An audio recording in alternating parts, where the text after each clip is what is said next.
తూర్పుగోదావరి జిల్లా అనపర్తిలో దారుణం జరిగింది. నాగిరెడ్డి అనే వ్యక్తిని ఇద్దరు మహిళలపై ఆ వ్యక్తి దాడికి పాల్పడ్డాడు. భర్త మృతి చెందిన మహిళలతో నాగిరెడ్డి గత కొంతకాలంగా సహజీవనం చేస్తున్నాడు. అయితే ఇప్పుడు ఆమె కుమార్తెనిచ్చి పెళ్లి చేయాలంటూ మహిళతో గొడవకు దిగాడు.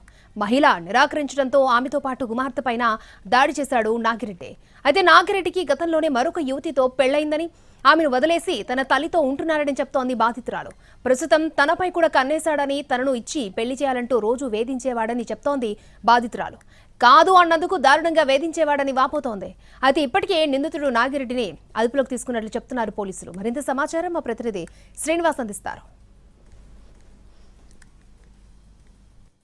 అనపర్తికి చెందిన పడాల నాగిరెడ్డి అనే ఒక ప్రబుద్ధుడు ఒక మహిళతో సహజీవనం చేస్తూనే మళ్ళీ ఆమె కూతురును కూడా తనకు ఇచ్చి పెళ్లి చేయాలని చెప్పి కోరటము, అలాగే లైంగిక వేధింపులు గురి చేయడంతో చివరకు బాధితులు అనపర్తి పోలీసులను ఆశ్రయించడం జరిగింది. అమ్మ చెప్పమ్మ, ఏం జరిగింది? మీ పేరేంటి? నమస్తే అండి, నా పేరు నల్లమిల్లి కృష్ణవేణి.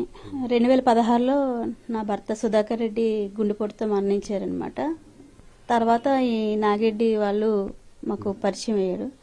తర్వాత అలాగ మెల్లమెల్లగా ఒక కొన్నాళ్ళు రోజులతో పరిచయం, అంటే మా ఆయనగారు చనిపోయిన ఒక 8 నెలల తర్వాత తినతో, అంటే మొదటే తెలుసు కానీ మాది రిలేషన్షిప్ మాత్రం ఒక 8 months తర్వాత స్టార్ట్ అయ్యింది. పాప 10th క్లాస్కి వచ్చేటప్పటికి అడిగాడు అనమాట, పాపనిచ్చి పెళ్లి చెయ్యండి. ఇంకా నాకు ఒక్కసారి ఇదేంటి ఇలా అడుగుతున్నావు అని చెప్పేసానంటే, నీకు అంటే బ్యాక్ బోన్ అంటూ ఎవరు లేరు సార్. అంటే మా ఫ్యామిలీ రిలేటివ్స్ అంటే అత్తవారి తరపున కన్నవారి తరపున అంతా కూడా ఎవరు బ్యాక్ బోన్ లేరు. తర్వాత పాపను కూడా అడిగాడు. ఇంకా మేమిద్దరం కలిపి రివర్స్ అయ్యాము.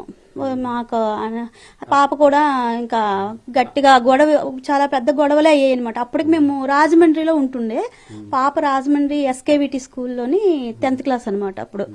అప్పుడు గొడవ పెట్టుకుంటే అక్కడితో అది క్లోజ్ అయిపోయింది. తర్వాత ఏమైంది, అప్పటికి పెళ్లి అవ్వలేదు. ఫస్ట్ పాప 10th వచ్చేటప్పటికి అతనికి పెళ్లి అవ్వలేదు. 8th క్లాస్ చదువుతున్నప్పుడు ఆ అమ్మాయిని పెళ్లి చేసుకోవడం జరిగింది.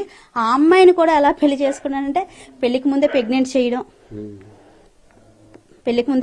చేయడం, ఆ తర్వాత కుటుంబ సభ్యులందరూ కూడా ఆ అమ్మాయిని ఇచ్చి పెళ్లి చేయడం జరిగింది. మళ్ళీ బాబు పుట్టిన సంవత్సరం తర్వాత ఆమెను వదలలేదు, డైవర్స్ ఇవ్వలేదు సార్. రోడ్ల మీద కొట్టి ఆ అమ్మాయిని వాళ్ళ ఇంటికి పంపించేశాడు. ఆ అమ్మాయి ఇప్పుడు ఎక్కడ ఉందో కూడా మనకు తెలియదు. అంటే అప్పుడు ఎప్పుడైతే పెళ్లి అయిపోయిందా అన్న దగ్గర, ఈ పిల్లడికి పెళ్లి అయిపోయిన దగ్గర నుంచి నేను పెళ్లి సంబంధాలు చూసుకుంటూనే ఉన్నాను.